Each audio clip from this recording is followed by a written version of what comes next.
Hi, this is Kevin Thomas, and welcome back to the At Home Film Festival. I had a theme all prepared, and then August hit us, and it reminded me of TCM's Summer Under the Stars. Every day of August, they will feature a different movie star, so 24 hours of their films. Oh, it's so fun.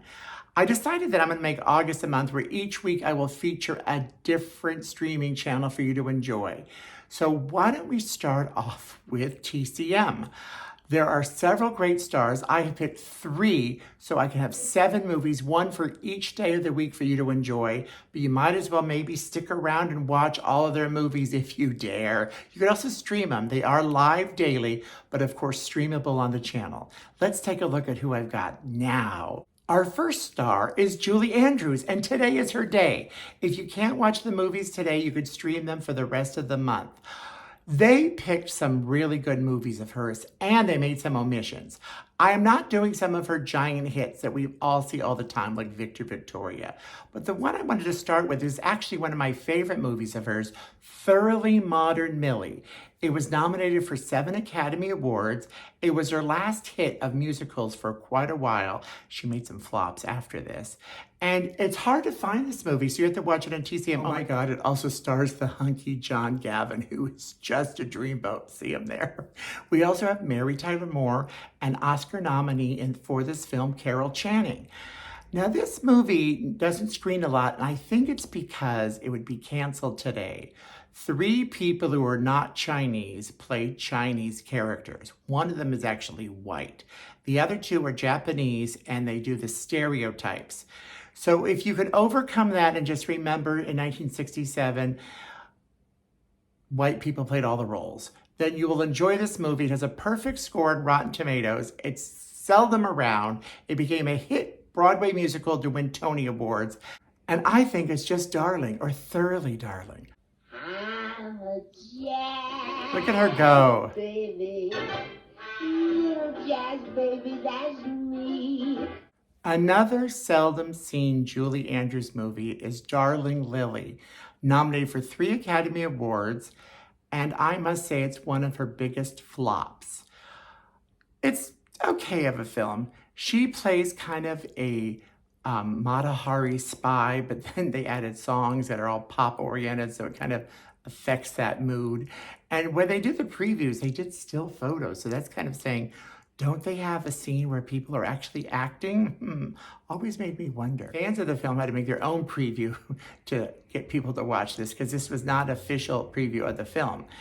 And what I wish they did, though, is Darling Lily actually inspired the other Blake Edwards film called S.O.B., where Julie played a big star who made a flop picture.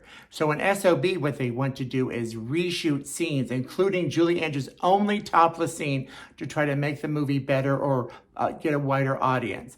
That would have been fun if they did Darling Lily followed by S.O.B., but alas, we only have Darling Lily. If you look at my little thumbnail, I was going to do The Tamarind Seed because I never saw it. It came out in 1974 and had good reviews.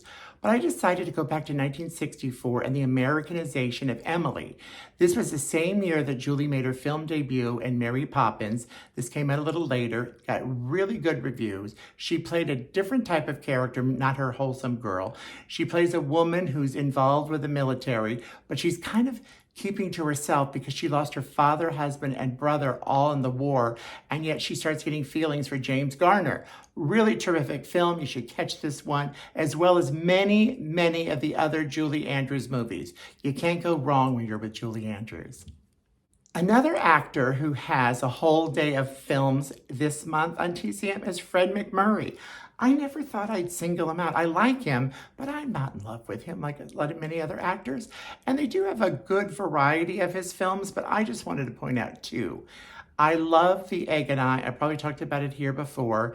It's kind of a Green Acres meets Mom Pa Kettle. And the reason it's meeting Mom Pa Kettle is Mom Pa Kettle are in this movie. This is the first film to feature them.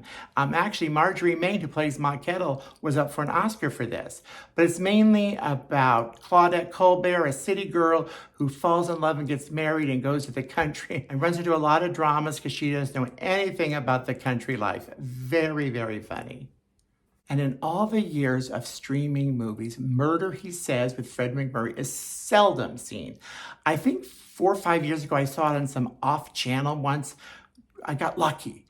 But it also takes place kind of in the country. It also has Marjorie Main, but he plays like a Gallup poll guy that goes to this house looking for someone that has disappeared from his company. In the meantime, there's supposedly tons of money that is missing, and everyone thinks well, she's not Ma Kettle here, but she might as well be. Her family has it. She has 2 really dumb twins. There's even something that people drink that make them glow in the dark. It's got humor as far as you could take it. It's funny every second of the way. It's seldom seen, so you've got to see this. You got to catch it because it's not going to be around forever. I promise you that. Oh, slapstick. My next film, I'm kind of cheating because I think TCM is cheating too. It will be playing during Meryl Streep Day, the movie Julia. This is Meryl Streep's film debut. She has a very small part. It's more of a Jane Fonda, Vanessa Redgrave film. By the way, it won 4 Oscars, and it's a really terrific film. And since it's seldom seen, I am cheating too by screening this today in the Meryl Streep section because this isn't on TV very often. Meryl plays her friend. They have a few scenes together. Meryl kind of disowned this movie later because they kind of cut her scenes in a different way, and she felt it affected her performance and everything. Oh, look, there she is. Little Meryl Streep. Anyway, not a big part, but a really good movie. You should watch it no matter what. Oh, and Merl Seldon was film noir, and here she is in Still of the Night, a Robert Benton film, which she does with Roy Scheider. Oh my God, it's a big throwback to those 40s movies. There's so many moving parts and so much excitement that it's really like nail-biting. And Meryl's terrific, as she always is. This movie, too, is seldom seen. So thank you, TCM, for doing a whole Meryl Streep day and finding some of her little-known pictures, like Still of the Night. Well, that's our show of the week. I hope you come back. I hope you share, subscribe, and comment. As we leave, I'm having a scene from SOB Screen, which is not available on TCM or any place right now, but keep your eye out for it. And it's always good. Why don't you record and save Darling Lily? And then when this comes on, watch one and then the other. That would be the best double feature. And I wish TCM did that, but maybe next time. And I will see you next time. Thanks so much. Bye-bye.